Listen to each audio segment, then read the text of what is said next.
Hey, Ryan Reynolds here. Wishing you a very happy half-off holiday because right now Mint Mobile is offering you the gift of 50% off unlimited. To be clear, that's half price, not half the service. Like, Mint is still premium unlimited wireless for a great price. So that means a half day. Yeah? Give it a try at mintmobile.com/switch. Upfront payment of $45 for 3-month plan, equivalent to $15 per month required. New customer offer for first 3 months only. Speed slow after 35 gigabytes if network's busy. Taxes and fees extra. See mintmobile.com. Your business is one of a kind, so your website should be too. With Wix, it's easy. Almost too easy to create a website that's perfectly yours. Just tell AI what kind of site you want to build or choose from thousands of templates. Change whatever you want, whenever you want, and get everything you need to start running your business your way. No matter what you sell or what you aspire to be, you can do it all yourself on Wix. The kettle's boiled, Vic. Great. Perfect timing. Just a dash of milk for me, please, mate. Here you go. Shall we get started then?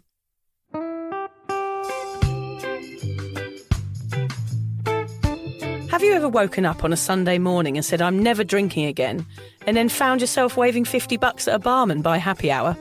Are you wondering why everyone else can stop at 1 while you head to a dodgy after-party with a weird bloke called Disco Dave? If so, it might be time to take a deeper look at your relationship with your reliable social crutch, alcohol. On each episode, we'll investigate our own dysfunctional dealings with booze and find out if it's possible to stop this deeply ingrained habit before things get too messy. Yep, we're going to open up a shame shed of humiliating drinking stories to help you understand why waking up from a booze coma each weekend with a kebab sticking out of your top pocket might actually be negatively impacting your health. Hamish and I are here to delve into what it's like being sober, an unwanted warts and all look into why giving up those cheeky pints or putting down those mummy wines will make you feel happier, help your anxiety and mental health, and turn you into the most sparkly, authentic version of you. Won't that mean I become boring though, Vic? Well, Hamish, we'll just have to wait and see. I'm Victoria Vanstone. I'm Hamish Adams-Cairns. And this is Sober Awkward.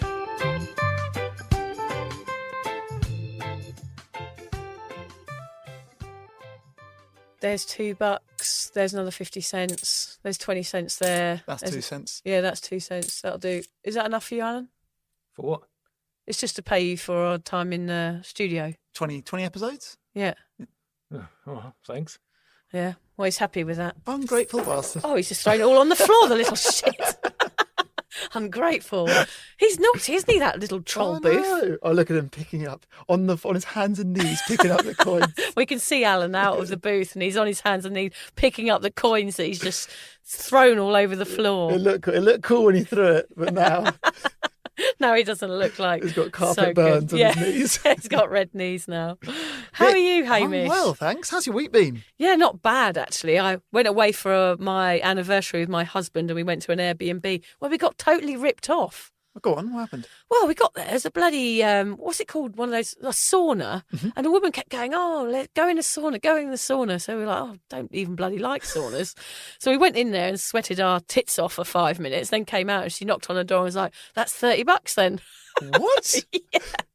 Smart from her. I know. Smart. She was charging extra. I was like, God, I better not use any towels or the soaps. I was like sort of treading on eggshells over then. Don't touch anything. Don't touch anything. And then I had paid $74 for a bit of fish at the restaurant. I actually came away from my only date night from my husband feeling extremely ripped off. Oh, it's a rubbish anniversary. I know, it was shit. How's your week been, Hamish? Yeah, it's been good. This has been my week of no longer drinking. Yeah. So I had my last drink last night. I was at a sort of party. We've been saving. We got given a bottle of Bollinger, right? It's fancy champagne. Posh. Really posh. We got given it as a gift for when we got engaged or when we got married, but Liz was pregnant. So we've been saving it. We'll have it on a special occasion. Now, us falling pregnant, not a special occasion. Us getting married, not a special occasion. My brother getting married, not a special occasion. My 30th birthday didn't count. Christmas didn't count. Last night, so we've got to drink it. It can't be in the house any longer. Yeah. So last night, Liz has got all her friends up here from Sydney and Perth. So we opened a bottle of Bollinger, and that was my last drink. Okay, right. So you're on the journey now. I'm on the journey. That is so exciting. I can't believe it. One day sober. So last week, Hamish, on the podcast, I gave you a challenge, which was to go and delve a little bit deeper into your drinking at a therapy session. How did it go? It was great. I really enjoyed it. I had an idea of what it would be like in my head. Yep. I thought long lounge. Yes. I would be lying on it. My Yep. eyes would be closed. I'd cry about my parents at some point. Yeah. But it wasn't like that at all. So yeah, the lady you sent me to, I think it was different doing it with me in comparison to doing it with someone who is an addict to whatever that might be, booze or alcohol or drugs, whatever it is. So she sort of walked me through how she would normally approach it. She said, we all wear masks and we all put up walls, barriers. Almost everyone has done that for most of our lives as far as we can remember. Yeah. And she said the core of that really comes down to you not feeling like you are enough. And the idea of having that feeling, I'm not enough, that might be something ingrained from childhood. It might come through a bad breakup in your teens, whatever it is. Any sort of trauma, yeah. That is it. And giving up booze, I suppose, is what I got from it, is that it's a way of taking those marks off, dropping those barriers. Yeah. Meeting yourself in a way, that doesn't sound too woo-woo, meeting yourself and trying to accept that you are enough. You are sober, you is still a fun you. I think there's a dangerous saying that we all have, which is like, they're the best version of themselves after a drink. God, They're funnier, they're a bit looser. We all say that. I've said that for sure. That is such a dangerous thing to say, because what you are inadvertently saying when you're saying that is that you are not the best version of yourself sober. You are not great sober. And you are not good enough, of course. It's a funny one, because I know some people who truly believe that they are more interesting and more fun and more everything when they're drunk. But actually, I don't think I've ever met a person who is better drunk. No. Really, when I think about it. Mm-hmm.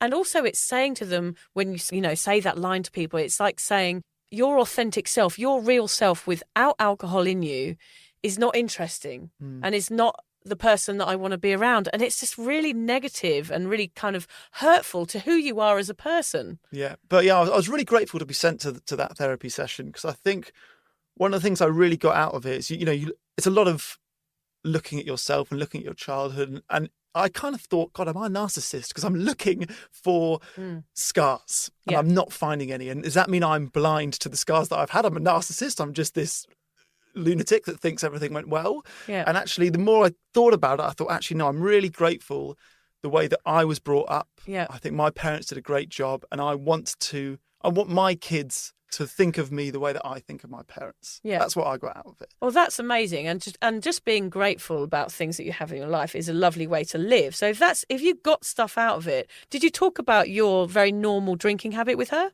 Yeah, but not at great depth, because I think it's difficult to talk about anything normal in great depth with a therapist. They're looking for the abnormal, I suppose. They're looking for the abnormal, they're looking for the extreme. So it might be worth you going again at some stage and really delving into some more deeper stuff. Yes. But because we're talking a lot on this podcast about Hamish being a bit of an extrovert and very confident, like whether he actually has ever even needed alcohol, could he have just been that anyway?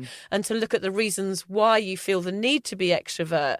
It's just those people pleaser sort of words come into play. And I know that's what it was for me. And for me, it was also about anxiety. Drinking, most people, I think, drink because of those reasons of not thinking they're good enough. So therefore, they have social anxiety when they're out in the public, because they think people don't think they're funny enough or can't dance as well, or their punchlines aren't as good as each other. So they drink to kind of cover that up.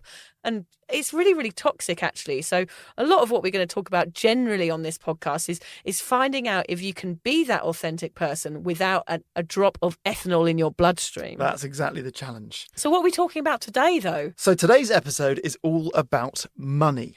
So yeah, for one episode only, we're going to turn into an economics podcast. We're going to explain to you how you can make loads of cash. Excellent. Do I have to sell my house or buy crypto?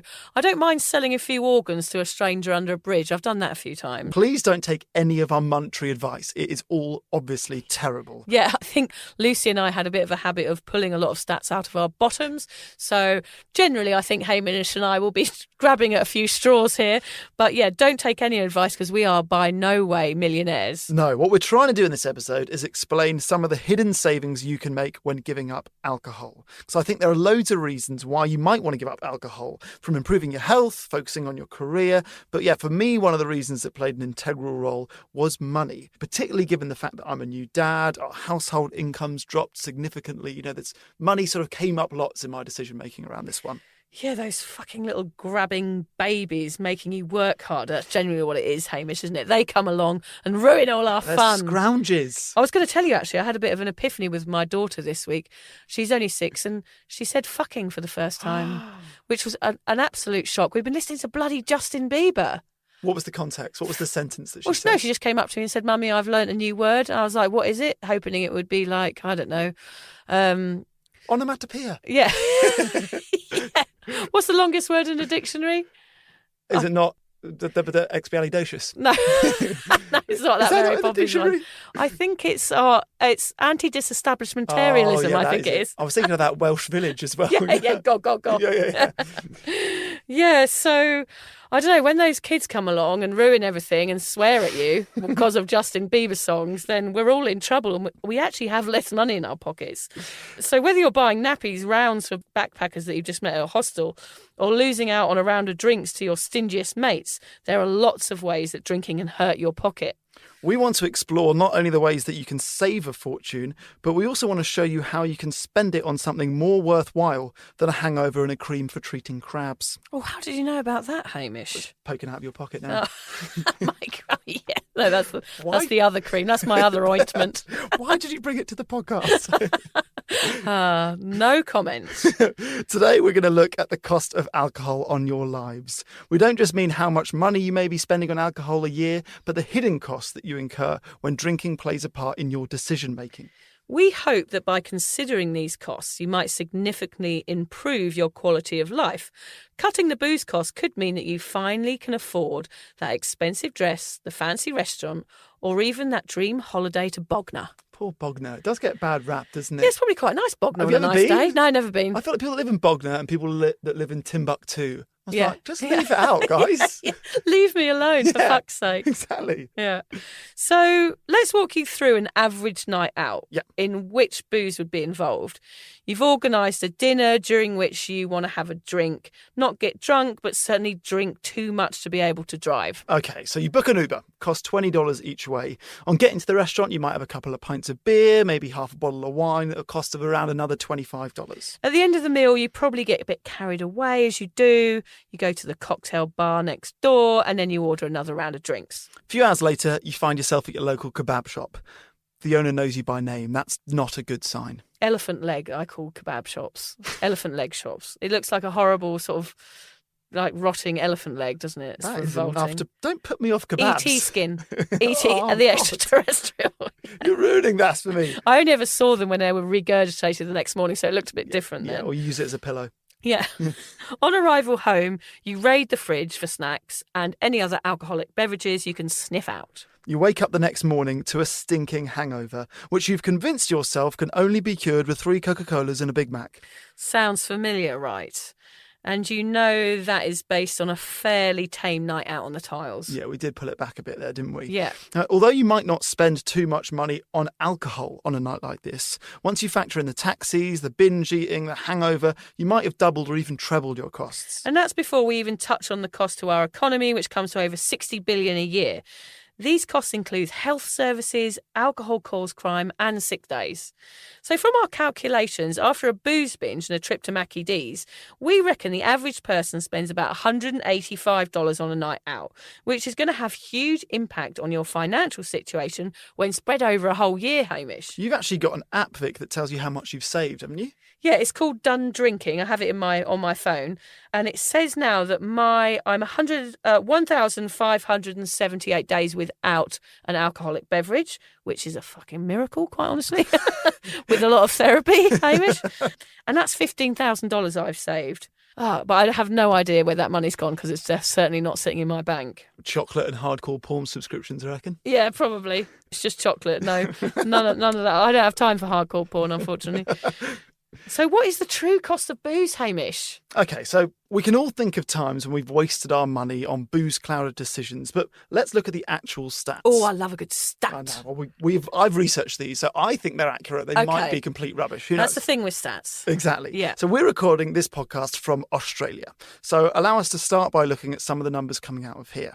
A global drug survey in 2020 found that Australia is the drunkest country in the world, with Aussies drinking to the point of drunkenness an average of 27 times per year, almost double the global average of 15. You know, when you say that, I just think, oh, what a bunch of losers. Yeah, I know. It does feel like a low number, doesn't it? It does, yeah. Back at my drinking brain is judging, my 25 years of drinking still makes my brain judge people who haven't got drunk at least 300 times in a year. Exactly. I'm surprised by that stat. I really am. I reckon I got tiddly 3 times a week, which probably works out as about 156 times per year. And I was a pretty average drinker. So that's 5 times more than those official stats, Hamish. And I know that you probably were half of that again. Yep. So maybe 76 times per year, 3 times what the government stated on that one. So in 2020, the Australian household spent about nearly $2,000 on household alcohol. That is $36 a week and doesn't even tell half the story, Hamish. Yeah, this is the average night out. I mean, how about some of the less average nights out, Vic? How did your boozy nights out affect your pocket? Well, it's funny when we started, having a look into this topic, I always thought that, I probably spent an absolute fortune on booze. And actually, when I really thought about it, I realised that I'm a little bit of a wheeler dealer. I'm a bit of a dodgy geezer when it comes to booze and buying it. I had ways of making sure that everybody else bought the rounds apart from me. Okay, and I've realised now, maybe I've got a reputation. I might have to go back to my old Brighton mates and say, look, did I never buy the drinks? Because I never had any money, but I always managed to be blackout wasted whenever I went out. So what on earth was going on? What's the secret? Well, I had tricks. I had tips and tricks, which I'm not expecting any people to use now because I'm hoping that all of you are sober now listening to this podcast. But looking back, they were quite clever. So when I used to go up to the bar and get a drink, I'd say, right, it's whose round is it? Give me the money. I was trying to do them a favour and say, I'll go and get the drinks. You give me the cash. You relax, mate. You sit there, have a nice time, and I'll go and help you by getting the drinks in. So I used to gather the drinks from the barman and I would take massive swigs of them, especially if it was wine. I would do a sip of each glass before taking them back. And if my mates looked at them and were like, oh, they're a bit empty, I'd be, oh, sorry, I stumbled over on the way back from the bar, pretending that I'd actually spilt them. So I'm thinking you couldn't have worn lipstick. Otherwise, we've got lips on every single glass. We've got questions to ask. It's like my tattoo that I've left on my mark I've left on the planet for the last 25 years. And often I stole pints, like at the end of a night or even at the beginning of a night, actually, if I'm telling the honest truth. If I saw somebody had left a pint, sat on a speaker and they were dancing on the dance floor, I would whack it down my throat as quickly as I could. That was you. That was me. I lost a few of those pints. Yeah. I was a booze knicker. And I obviously got men to buy me drinks. That was one thing I could do very easily.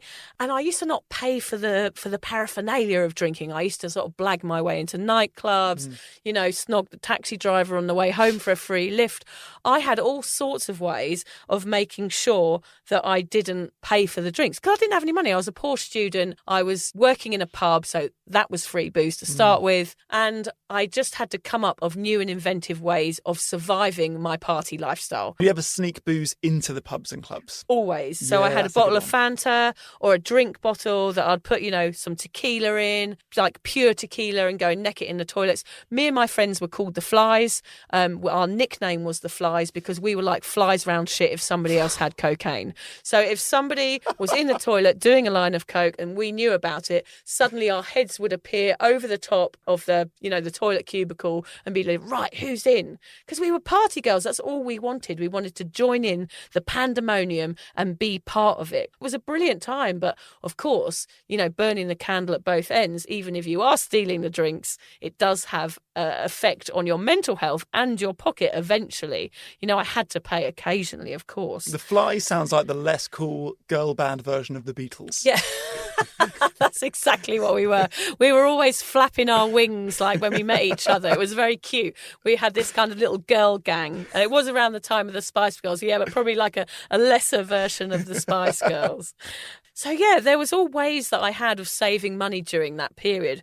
And when I did have money, of course, I spent it all in one night. So whenever I got my student loan or anything like that, it was like whack one big night out. I'm buying the drinks for once and I'm going to sort everybody out. I remember once on my birthday saying, right, the drinks are on me, and not realising till the next day that I'd just met my mates, but the whole bar had put all their drinks on my tab, and I had a bill of like $2,000. My husband remembers that very clearly. That was like since I've had children, that event. So I get reminded of that quite a lot. But there was all sorts of times, holidays in Crete where you got free shots.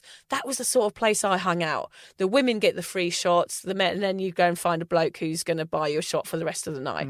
So I had my ways, Hamish. Well, yeah, I guess for me it was slightly different. I was not very good at chatting up anyone to buy me drinks. It doesn't really seems that the men are the ones that have to fork out, right? This is why I love this male perspective on this podcast now, because I really want to know how it felt to always be the one buying people like grot bags here a drink. From memory, I'd have to be quite drunk to buy a round of drinks. Okay. So the beginning of the night, good luck. I'm not buying you a drink. As the beer goggles got steamed up. Then inevitably you wouldn't get approached by one girl, you would get approached by 2 or 3. Ooh, right? That's how it works. No, they're not trying to hook up with me. All right. But they hunt in packs, they hunt in flies. And then it's like, right, I'll buy all of you guys a drink, and then it gets very expensive. But yeah, I guess I did a few of the other classic ones of wasting money on a night out, falling asleep on the night bus, having to get a cab home.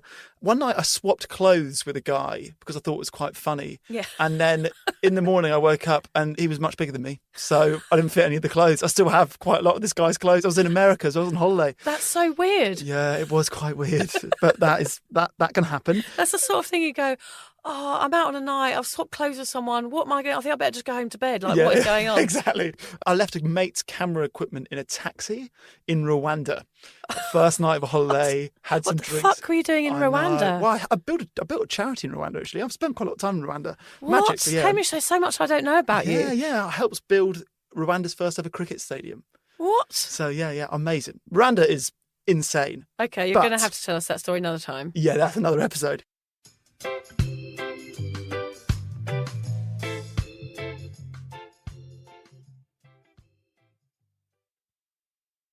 But yeah, first night there, I brought a mate's camera equipment because we were opening the stadium. And first night, had a drink, got in a cab, got to my house, no camera equipment. Oh, no. So I had to track down this taxi. So I had to call the hotel that I'd been at, ask them if they had CCTV, the number plate. Anyway, got him. And he came and obviously he went, this is what you owe me. And what do you do? I had to just pay him however much he said. It was my first night, so I haven't figured out the exchange rate. Yeah. Which is all, mate, whatever. There's something to be said for being in another country when these things happen, like when we're out and we're spending money or not spending money, as I was. If you're in another country, you've just got to pay your way. You've just got to give the bloke some money and hope for the best, haven't you? Yeah. And then one story, which actually I guess turned out well, is I met a girl within a week of landing in Australia, moving to this country. I met this girl and had drinks, and then we ended up booking flights to Japan. Yeah, which is rash when drunk. While you were hammered. Yeah. God, yeah.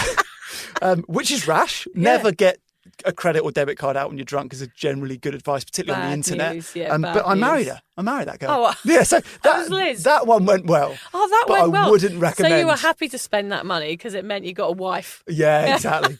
I didn't propose then and there, No. but yeah, that one turned out all right. But yeah, as a rule, don't book flights with strangers when you're drunk. God, there's so many things that I've done when under the influence and spent money. Once somebody came round my house when I was drunk with a ticket for the Olympic Games.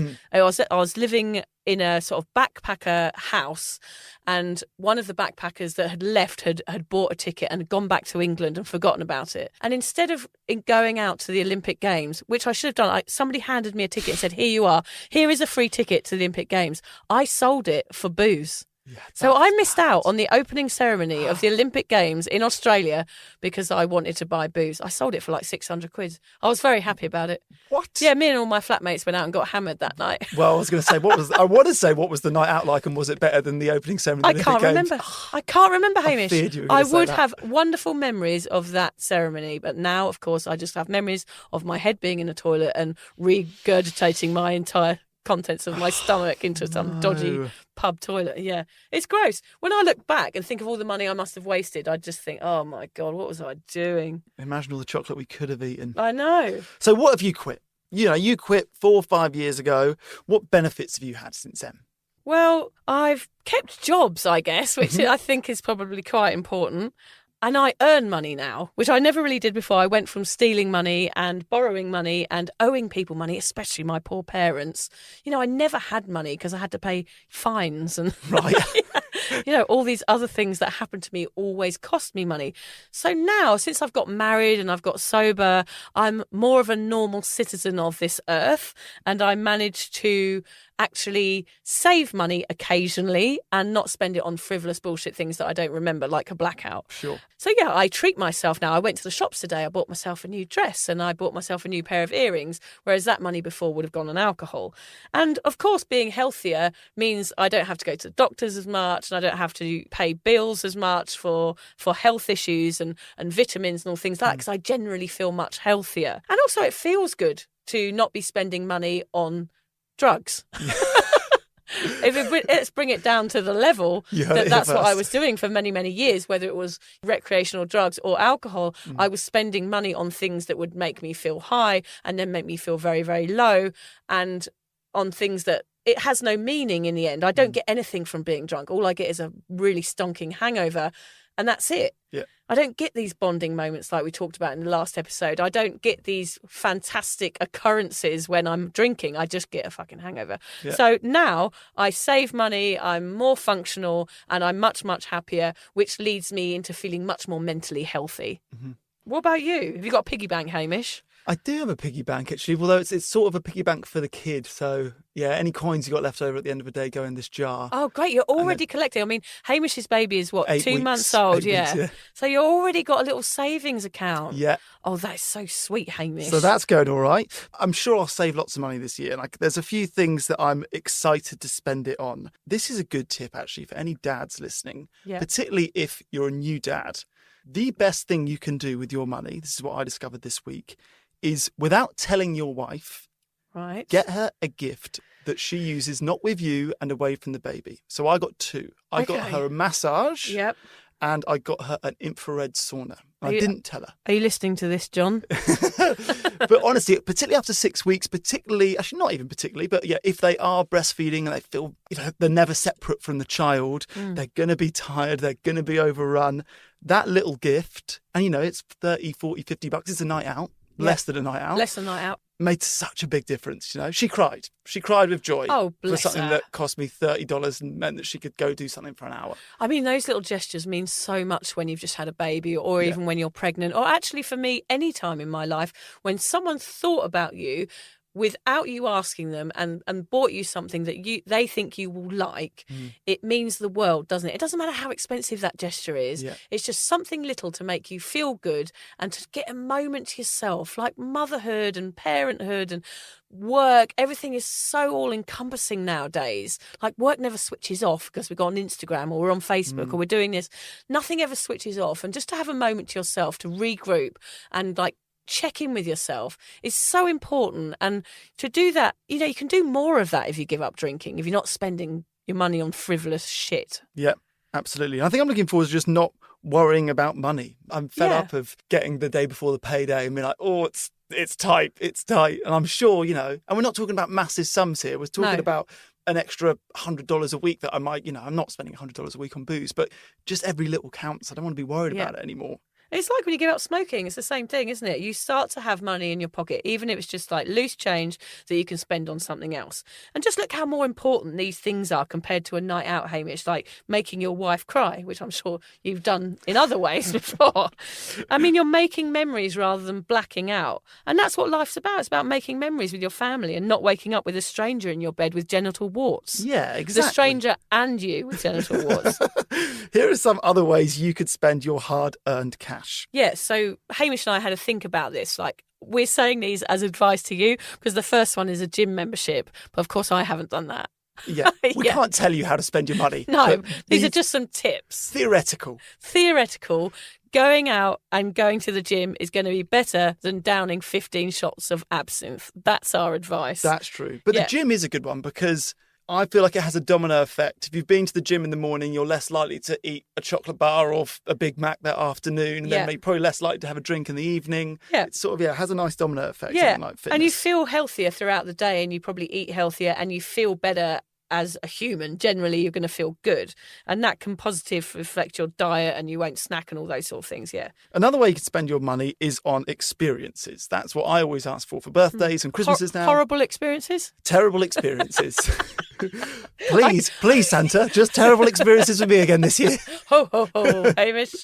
So, yeah, you can now, and this was a big one for me, you can now afford almost every restaurant if you don't drink booze at them. That is true. I would say the fanciest restaurant in the area that we live, the main course is probably $50. No, $74 for my fish. Yeah, that's true. Yeah, you have to go on holiday for that.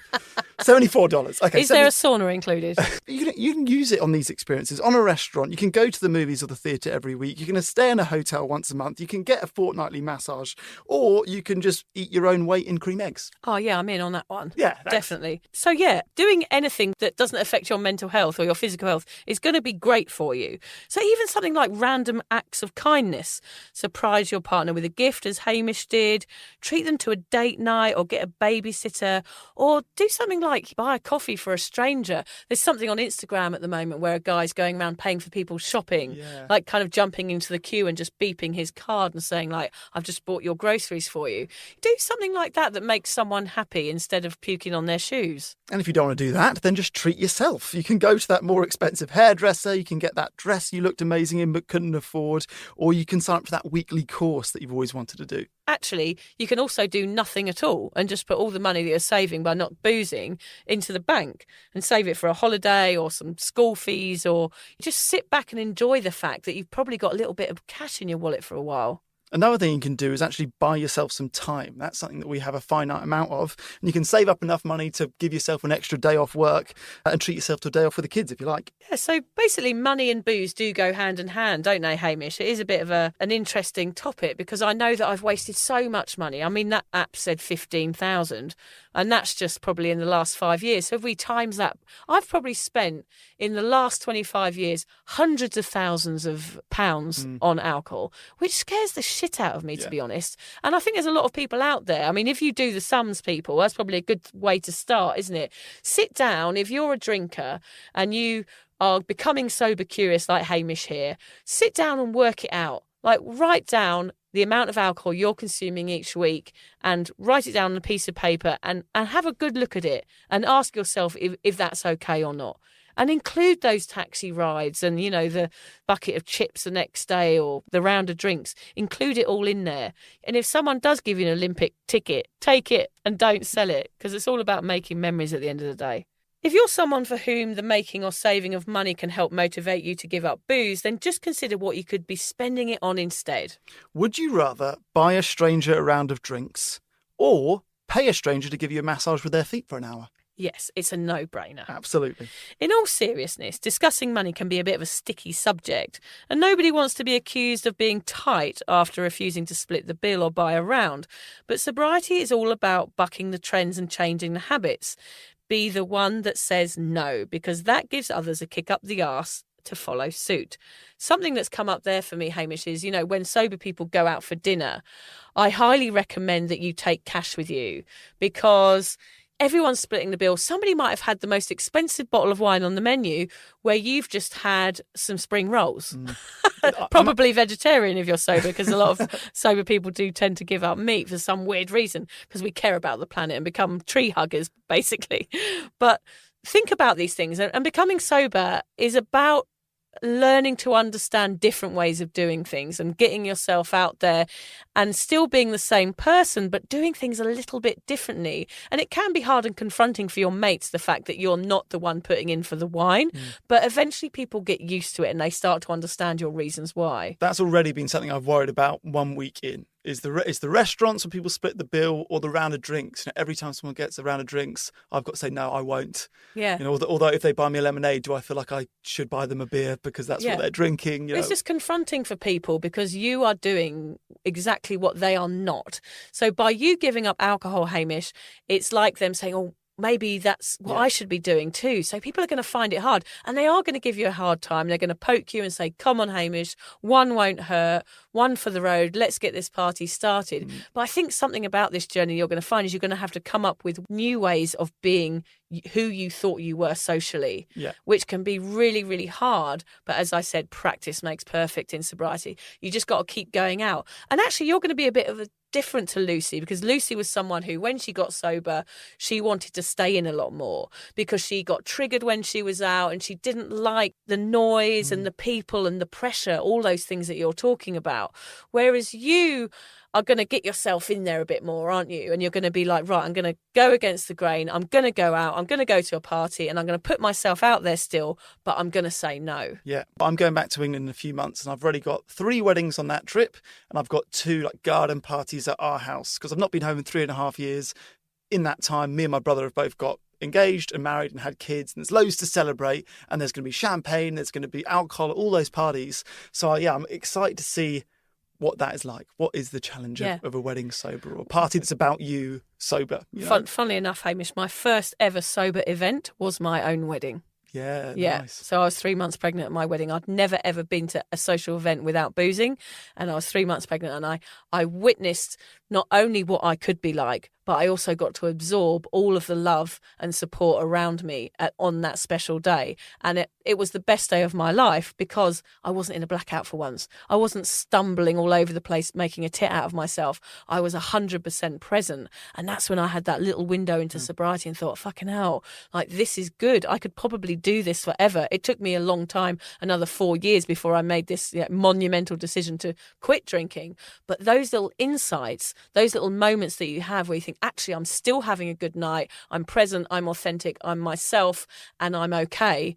Those are the moments when they build up, which lead to a really long lasting sobriety and a much, much happier lifestyle. And you can remember it, which I'm sure lots of people can't remember their wedding days. I know. Right? And you can remember it. So if you are sober, then let us know how you've been spoiling yourself or your loved ones with those extra funds by reaching out to us on Cuppa. If you're thinking of joining Hamish on the sober, this sober challenge, this sober tea party that he's taking on, what are some things, Hamish, you recommend people do to help them start this crazy journey that you're going on?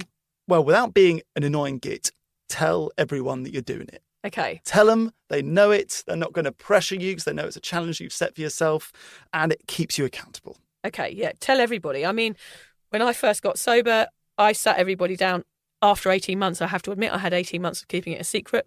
But then eventually I sat everybody down and said that this is what I'm doing now, just as a pre-warning so you don't give me a hard time when I'm out. Who did you tell? No. I told my best mates in Sydney. Mm-hmm. We went out for a drink and I just said, look, I'm not going to be drinking tonight. And they were kind of like, oh, come on, what's wrong? I was like, I've had to make a decision for my own mental health and for the future of my kids because I am not a functional drinker anymore. I have a problem. And of course, they were my best mates. They just gave me a cheers. I had a fizzy water. They had a couple of margaritas and we carried on the night. There were no raising of trumpets. There was no cheers from the crowds. It was a very undramatic moment. And that's what it can be. It doesn't have to be hugely dramatic, you giving up drinking. Yeah. It can just be you doing something better for your health. That's all it needs to be. So you don't need to give these huge explanations to people. You just say, I'm doing something to make myself feel better. That's it. Yeah, you can't argue with that, can you? Yeah. So I recommend booking a therapist, of course, which we talked about already, which you've done, because that's going to help guide you. And join the Cuppa community, tell people about your plans, cancel those subscriptions to delivery alcohol services, because that is going to really damage you, and get rid of the booze in your house if you're just starting out, because all of those things are going to help you on your mission. Yeah, we're going to do this to give you the support that you need. Sober Awkward is here to help you prop up your sobriety journey. It's you that puts in the work. We're not going to do it for you. It's on you. Yeah. It's going to be hard. It'll also be the best thing you ever do. It totally will. And totally believe us. I would never have thought that I could be a sober person from being such a crazy party girl, but here I am. I'm not boring, Hamish. Well, occasionally, yeah. I'm going home to play Scrabble with my mother-in-law tonight. Should we finish this one with a quote? Go for it. Okay, so this is a quote from James W. Frick, who I know nothing about. I don't know. But I like the quote. I've just made up that name. He says, "Don't tell me where your priorities are. Show me where you spend your money, and I will tell you what they are." Yes, so what we're saying is if you're writing down those quantities of booze that you're buying each week, really take a look at that and breathe it in, because I think it'll be a shock for most people. I know most people I know think they drink a certain amount, but actually they probably drink a lot more, and it can be quite confronting. But with anything on this sobriety journey, we really recommend you write it down, and then you can look back on it and see how far you've come. Yeah, that might be a good idea. Yeah, particularly, if you think I'm going to give up booze in a month's time, keep a log of what you're spending this month. Yeah. And then on the last day of the month, have a look at that number. And if it frightens you enough to give up, then that's a good thing. Yeah, money is as good a reason as any, Hamish. Thank you, everybody, for listening. It's been a real laugh. And I think we'll have to go and find out if Alan's got enough money for allow us to come back to the booth next week. Of course it will.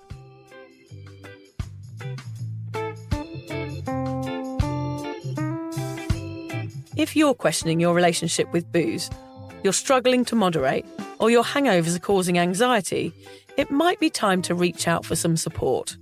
Yeah, just talk to a mate about how you're feeling, contact a local doctor, find an AA or sobriety group. Vic's got one. Yeah, just head to www.cuppa.community. Remember, if you're questioning yourself, it might be time to seek support. Even though this journey can be awkward, it is definitely worth it. And if you've enjoyed the Sober Awkward podcast, don't forget to review it, rate it, and share it with your mates. They have to share it with their mates? Yeah, of course they do. I'm not doing this for nothing, Hamish. Bloody hell. How do they share it? I don't know, just write it on the...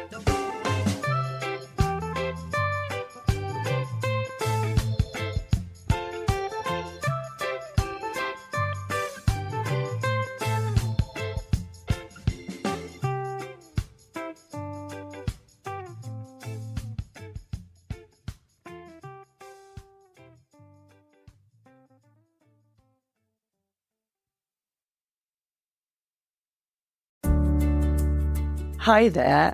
I wanted to tell you about a podcast that I think every single one of you will benefit from. It's called Therapy Works, and it's hosted by me, Julia Samuel. I'm a best-selling author and psychotherapist. I invite you into my therapy room where I speak to either a known or unknown guest. Topics range from the difficulties of divorce, a life-changing illness, to the struggles of motherhood.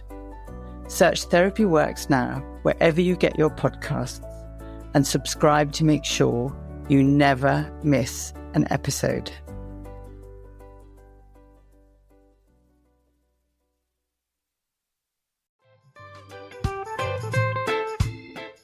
Vic, so do you fancy coming on a sober holiday? Don't worry, we're not talking about some corporate wellness retreat with cucumber water and enforced eye contact. No, this is a sober awkward retreat. 8 days of sun, sweat, laughter, and absolutely no hangovers. Yep, it's all happening in Thailand next October. Picture this: yoga at sunrise, writing workshops, ice baths, Thai boxing, and lots of awkward sober dancing under the stars. It's a proper holiday with proper weirdos, our kind of people. Yeah. You'll meet legends who've also given the booze a boot and want to have fun without feeling like a social reject. Come solo or grab a mate. Bring your awkward, bring your sun cream. No pressure, no judgment, just a big, warm, sober hug in paradise. All the info is at soberawkward.com/retreats. Come and get sweaty with us, emotionally and physically, in our all-inclusive jungle resort. You'll start out as 15 strangers and leave with 15 new sober mates. I'm not sure I want 15 new sober mates, actually, particularly sober ones. Yeah. Oh, well, you're not invited then.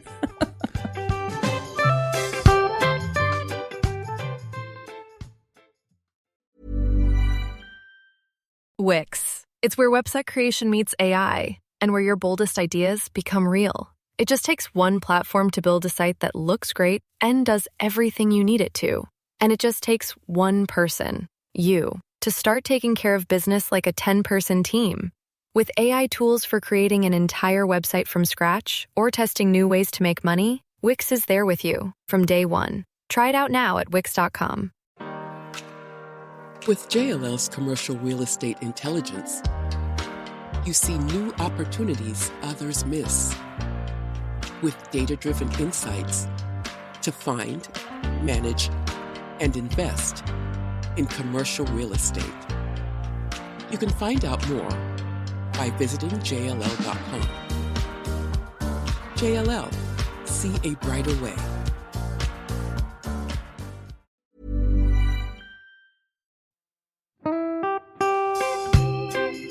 So, as you probably know, my comedy memoir, 1,000 Wasted Sundays, is officially out. All my magnificent fuck-uppery in one awkward hit. If you'd like to get your hands on a copy, it's now available from all good bookstores. We always say all good bookstores, don't we? Yeah. Are there bad No, bookstores? it's probably ones with moody sellers. Oh yeah, really Yeah. depressed librarian folk. Yes, Okay, yeah, good. yeah. So there are probably some, but we're only storing it in the good ones. It's only made it into the goodies. You can also get it from all good online retailers. The print version and ebook are out now, and the audiobook will be available in March. I've been writing my memoir for 5 years. It will make you laugh, cry and cringe, and hopefully inspire a few people to reconsider their relationship with booze. If you love the podcast, then I think you'll love the book, even if I do say so myself. Hamish has read it. What did you think? I feel like I know a little bit too much about you now, to be honest, Vic. Look, I really loved it. It was hilarious and surprisingly moving, but I feel like I've seen you naked in a literary sense. Yeah. Does that make sense? Yeah, that's worrying. Yeah. Yeah. From an emotional point of view, seriously, it wobbled my teeny weeny wooden heart, Vic. Okay. My teeny little wooden heart. Well, his teeny little, his wooden heart is broken. Anyway, so if you do manage to get your filthy mitts on a copy, please do me a favour and head to goodreads.com and give me a review. Doing that will help me get it out there to those that need a bit of sober support. So there you have it. My story, unwanted warts and all.